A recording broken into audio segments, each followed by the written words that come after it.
So in this video we will be making a salt battery from copper and aluminium coins. For that we need some filter paper which are soaked in salt solution.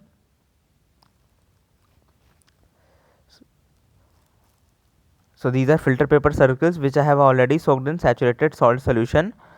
Now we need copper coins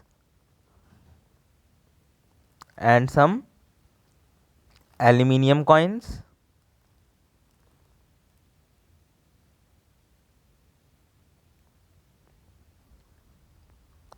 Now we also need a metallic base. So over here I am using a copper plate which is attached to a wire.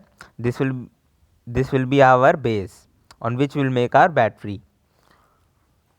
So first place the base. Now on top of it we will be placing an aluminium coin.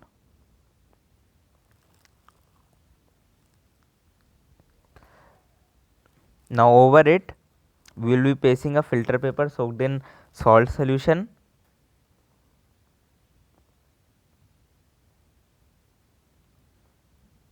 And on this we will place our copper coin.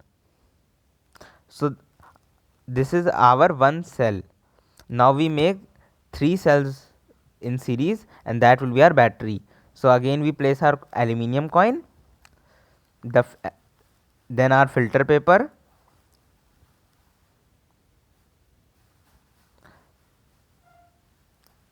and we make 3 cells in total.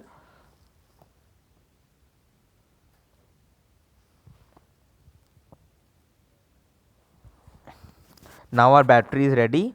Let's check the voltage.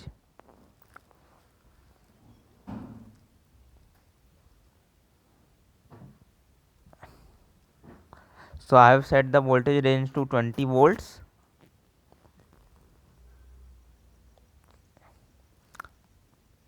The copper one is our positive electrode and the aluminium coin is our negative electrode. So it gives us a voltage of 0.2, 1.3. Yes, we get some voltage. 1.3 volts. 1.2.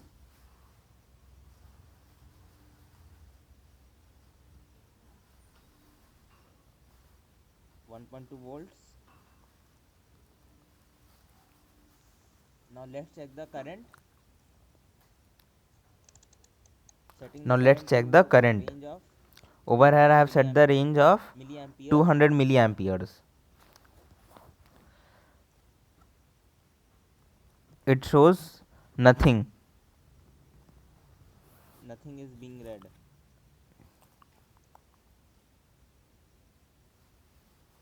Now it is showing 0.1 milliamperes. 1 milliampere.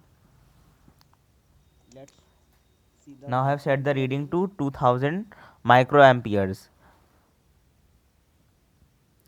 And it reads 160 microamperes, which is a very low current.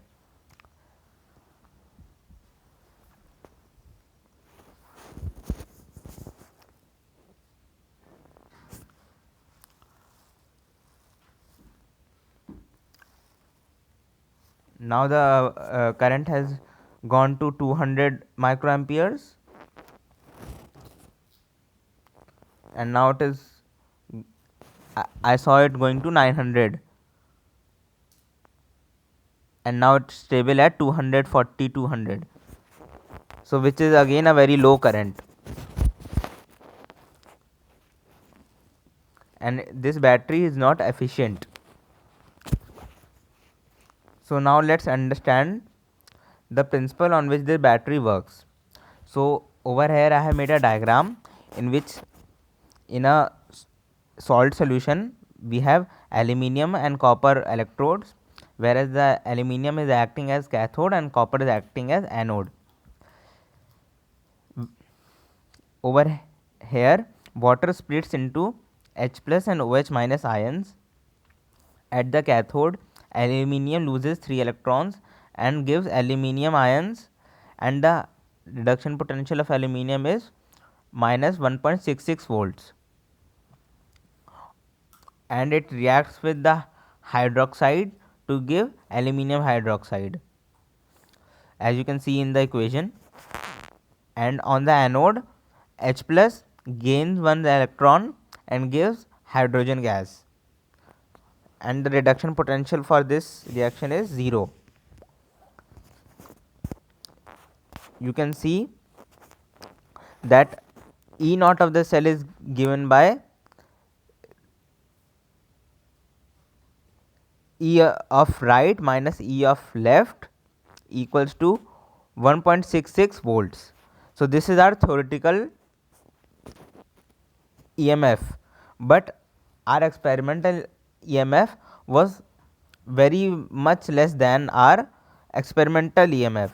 Our theoretical EMF of 3 cells was 1.3 volt, which on dividing by 3 we get around 0.4, which is very less than the theoretical. This can be because due to the very less concentration of H plus and OH minus ions. As please like my video and subscribe to my channel.